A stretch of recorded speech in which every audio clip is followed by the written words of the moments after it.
देवियों और सज्जनों, नमस्कार, आदाब, सत श्री अकाल। आज हम इतिहास के एक ऐसे पन्ने को पलटने जा रहे हैं जो दुख, दर्द और सबक से लिखा गया है। यह कहानी है 27 मार्च 1977 की, एक ऐसा दिन जिसे विमानन की दुनिया कभी नहीं भूल सकती। स्थान था स्पेन का एक खूबसूरत द्वीप टेनेरिफ और उसका छोटा सा लॉस रोडियोस हवाई अड्डा। उस दिन जो हुआ वह कोई साधारण दुर्घटना नहीं थी, बल्कि विमानन इतिहास का सबसे विनाशकारी, सबसे घातक हादसा था। यह दो विशालकाय बोइंग 747 विमानों की जमीन पर हुई टक्कर की कहानी है।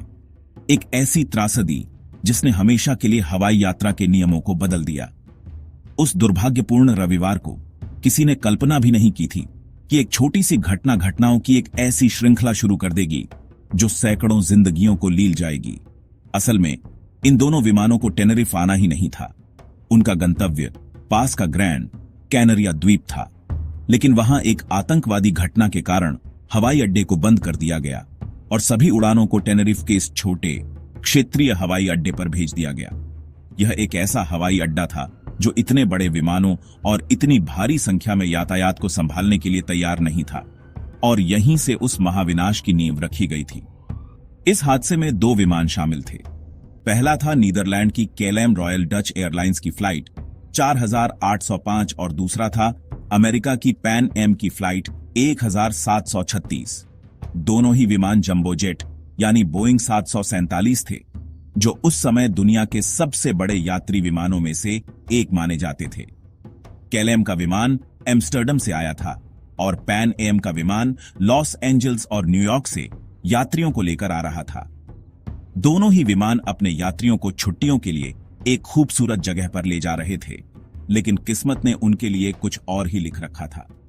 वे एक ऐसे स्थान पर उतरे जहां उन्हें नहीं होना चाहिए था, और एक ऐसे समय में जब परिस्थितियां उनके बिल्कुल खिलाफ थीं। यह जानना महत्वपूर्ण है कि यह हादसा हवा में नहीं, बल्कि जमीन पर, रनवे पर हुआ था। जब दो विशाल धातु के पक्षी सैकड़ों यात्रियों और टनों ईंधन से भरे हुए एक दूसरे से टकराते हैं, तो परिणाम की कल्पना करना भी मुश्किल है। इस एक घटना ने 583 लोगों की जान ले ली, जो इसे मानव इतिहास में किसी भी विमान दुर्घटना से कहीं ज्यादा घातक बनाता है। यह सिर्फ एक हादसा नहीं था, बल्कि एक चेतावनी थी, एक ऐसा सबक था जिसे विमानन उद्योग को सबसे बड़ी कीमत चुकाकर सीखना पड़ा। यह कहानी हमें याद दिलाती है कि कैसे छोटी छोटी गलतफहमियां और गलत निर्णय एक अकल्पनीय त्रासदी का रूप ले सकते हैं। देवियों और सज्जनों, जैसा कि हम अक्सर कहते हैं, कोई भी बड़ी दुर्घटना किसी एक गलती का परिणाम नहीं होती। यह कई छोटी छोटी गलतियों की एक जंजीर होती है, जहां हर कड़ी अगली कड़ी से जुड़कर एक बड़ी आपदा को जन्म देती है। टेनेरिफ हादसा इसका सबसे बड़ा उदाहरण है। इसका पहला और सबसे बड़ा कारण था मौसम का बिगड़ना। जब दोनों विमान लॉस रोडियोस हवाई अड्डे पर फंसे हुए थे, तब अचानक घना कोहरा छा गया। यह कोहरा इतना घना था कि दृश्यता यानी देखने की क्षमता कुछ 100 मीटर तक ही सीमित रह गई। पायलट अपनी आंखों से रनवे के दूसरे छोर को या उस पर मौजूद किसी और विमान को देख नहीं पा रहे थे, और न ही कंट्रोल टावर उन्हें देख पा रहा था। दूसरा महत्वपूर्ण कारण था संचार में भ्रम यानी कम्युनिकेशन में हुई गड़बड़ी। उस समय एयर ट्रैफिक कंट्रोलर और दोनों विमानों के पायलट एक ही रेडियो फ्रीक्वेंसी पर बात कर रहे थे। कई बार ऐसा हुआ कि जब एक पायलट बोल रहा होता तो दूसरा भी उसी समय बोलने लगता, जिससे दोनों के संदेश एक दूसरे से टकराकर अस्पष्ट हो जाते थे। इसे रेडियो की भाषा में हेट्रोडाइन कहते हैं। एक ऐसा ही महत्वपूर्ण संदेश गलतफहमी का शिकार हो गया, जिसने केलएम के पायलट को यह यकीन दिला दिया कि उसे उड़ान भरने की इजाजत मिल गई है, जबकि असल में ऐसा नहीं था। भाषा की अस्पष्टता ने इस भ्रम को और बढ़ा दिया। तीसरा कारण था उस छोटे से हवाई अड्डे पर जरूरत से ज्यादा भीड़। जैसा कि हमने बताया, ग्रैंड कैनरिया से डाइवर्ट की गई सभी उड़ानें लॉस रोडियोस पर आ गई थी। पार्किंग की जगह कम होने के कारण कई विमानों को टैक्सीवे पर ही पार्क करना पड़ा था। इस वजह से पैन एम विमान को रनवे से बाहर निकलने के लिए एक निर्धारित मोड़ लेने में मुश्किल हो रही थी, और उसे रनवे पर ही आगे बढ़ना पड़ रहा था। इसी दौरान केलएम के विमान ने भी ईंधन भरवाने का फैसला किया, जिससे न केवल और देरी हुई, बल्कि उसने पैन एम विमान का रास्ता भी रोक दिया। यह अतिरिक्त ईंधन बाद में आग को और भी भयानक बनाने का कारण बना, और अंत में जो सबसे निर्णायक कारण बना वह था मानवीय भूल, यानी पायलट का एकतरफा निर्णय।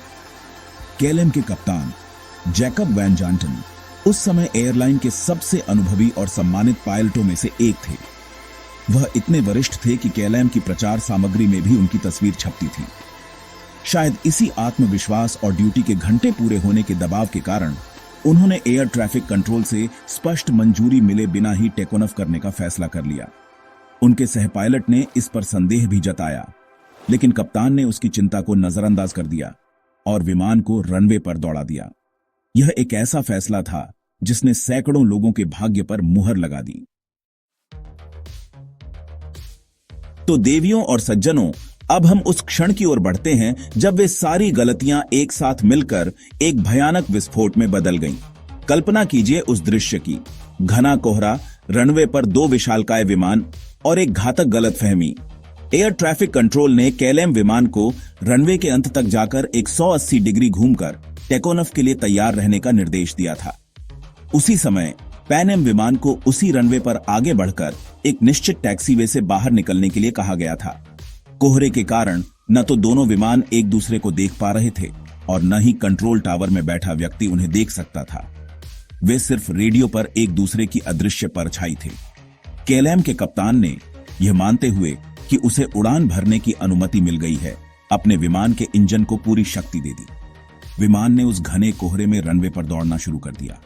उसी समय कुछ ही दूरी पर पैन एम का विमान अभी भी रनवे पर ही था और बाहर निकलने के लिए सही मोड़ की तलाश कर रहा था। पैन एम के पायलटों को रेडियो पर हो रही बातचीत से कुछ शक हुआ और उन्होंने कंट्रोल टावर को सूचित किया कि वे अभी भी रनवे पर हैं। लेकिन जैसा कि हमने बताया, रेडियो संदेशों के टकराव के कारण यह महत्वपूर्ण चेतावनी केएलएम के कॉकपिट तक साफ साफ नहीं पहुंची। जैसे ही केएलएम का विमान गति पकड़ रहा था, पैन एम के पायलटों ने अपनी कॉकपिट की खिड़की से उस घने कोहरे को चीर कर आती हुई लैंडिंग लाइट्स को देखा। वे केएलएम के उस विशाल विमान को अपनी ओर आते देख सन्न रह गए। उनके मुंह से जो अंतिम शब्द निकले वे थे, देखो उसे, वह आ रहा है। उन्होंने अपने विमान को रनवे से हटाने की पूरी कोशिश की, लेकिन अब बहुत देर हो चुकी थी। केएलएम के पायलट ने भी अंतिम क्षणों में पैन एम के विमान को देखा और बचने के लिए विमान को हवा में उठाने की सख्त कोशिश की। यहां तक कि विमान की पूंछ रनवे पर 65 फीट तक घिसटती रही, लेकिन यह कोशिश नाकाम रही। केएलएम का विमान, जो पूरी तरह हवा में नहीं उठ पाया था, सीधे पैन एम विमान के ऊपरी हिस्से से जा टकराया। टक्कर इतनी जबरदस्त थी कि पैन एम विमान के 2 टुकड़े हो गए और केएलएम विमान हवा में उछलकर लगभग 1000 फीट आगे जाकर गिरा और एक विशाल आग के गोले में बदल गया। केएलएम विमान में भरा हुआ अतिरिक्त ईंधन आग में घी का काम कर रहा था। उस विमान में सवार सभी 248 यात्री और चालक दल के सदस्य मारे गए। पैन एम विमान में टक्कर और उसके बाद लगी आग से 335 में से 326 लोगों की मृत्यु हो गई। केवल 61 लोग ही चमत्कारिक रूप से बच पाए, क्योंकि वे विमान के अगले हिस्से में बैठे थे जो टक्कर से अलग हो गया था। देवियों और सज्जनों, हर बड़ी त्रासदी अपने पीछे गहरे घाव छोड़ जाती है, लेकिन साथ ही वह हमें कुछ अनमोल सबक भी सिखाती है। टेनेरिफ की राख से विमानन सुरक्षा के कुछ ऐसे नियम जन्मे जिन्होंने आने वाले समय में लाखों जिंदगियों को बचाया। इस हादसे ने पूरी दुनिया को यह सोचने पर मजबूर कर दिया कि आखिर गलती कहां हुई और इसे भविष्य में कैसे रोका जा सकता है। जांचकर्ताओं ने पाया कि अस्पष्ट संचार और कॉकपिट के अंदर का माहौल इस दुर्घटना के मुख्य कारणों में से थे। इसी के आधार पर हवाई यात्रा को सुरक्षित बनाने के लिए कई क्रांतिकारी बदलाव किए गए। सबसे पहला और महत्वपूर्ण सुधार संचार के क्षेत्र में हुआ। यह अनिवार्य कर दिया गया कि एयर ट्रैफिक कंट्रोलर और पायलटों के बीच होने वाली सारी बातचीत के लिए मानकीकृत अंग्रेजी वाक्यांशों का ही उपयोग किया जाएगा। ओके या रोजर जैसे अस्पष्ट शब्दों को हटा दिया गया और टेक ऑन ऑफ जैसे महत्वपूर्ण शब्द का प्रयोग केवल तभी किया जाने लगा जब उड़ान भरने की अंतिम और स्पष्ट अनुमति दी जाती है। बाकी सभी समय इसके लिए डिपार्चर शब्द का इस्तेमाल होता है। इसका उद्देश्य किसी भी तरह के भ्रम या गलतफहमी की गुंजाइश को खत्म करना था, ताकि टेनेरिफ जैसी गलती दोबारा न हो सके। दूसरा बड़ा बदलाव क्रू रिसोर्स मैनेजमेंट यानी सीआरएम के रूप में सामने आया। जांच में यह बात सामने आई थी कि केलएम के सह पायलट और फ्लाइट इंजीनियर को कप्तान के फैसले पर शक था, लेकिन वे उनके अधिकार और अनुभव के आगे अपनी बात जोर देकर नहीं कह पाए। सीआरएम को इसी समस्या को दूर करने के लिए बनाया गया। यह एक ऐसी ट्रेनिंग है जो सिखाती है कि कॉकपिट में मौजूद हर सदस्य, चाहे वह कितना भी जूनियर क्यों न हो, सुरक्षा से जुड़ा कोई भी सवाल उठाने या कप्तान के फैसले पर अपनी असहमति जताने के लिए स्वतंत्र है। इसने कॉकपिट के माहौल को एक व्यक्ति के आदेश से बदलकर टीम वर्क में बदल दिया। इस हादसे ने हवाई अड्डों पर ग्राउंड रडार की आवश्यकता को भी उजागर किया, खासकर उन हवाई अड्डों पर जहां खराब मौसम और कोहरे की समस्या आम है। ग्राउंड रडार कंट्रोल टावर को यह देखने में मदद करता है कि खराब दृश्यता में भी रनवे और टैक्सीवे पर कौन सा विमान कहां है। इन सभी सुधारों ने मिलकर विमानन को परिवहन का सबसे सुरक्षित साधन बनाने में एक महत्वपूर्ण भूमिका निभाई है। टेनरिफ का हादसा एक दर्दनाक याद दिलाता है कि सुरक्षा नियमों को कभी भी हल्के में नहीं लिया जाना चाहिए। यह उन 583 लोगों की कहानी है जिनकी कुर्बानी ने हवाई यात्रा को हम सभी के लिए सुरक्षित बनाया, और यही उनकी सबसे बड़ी विरासत है। धन्यवाद।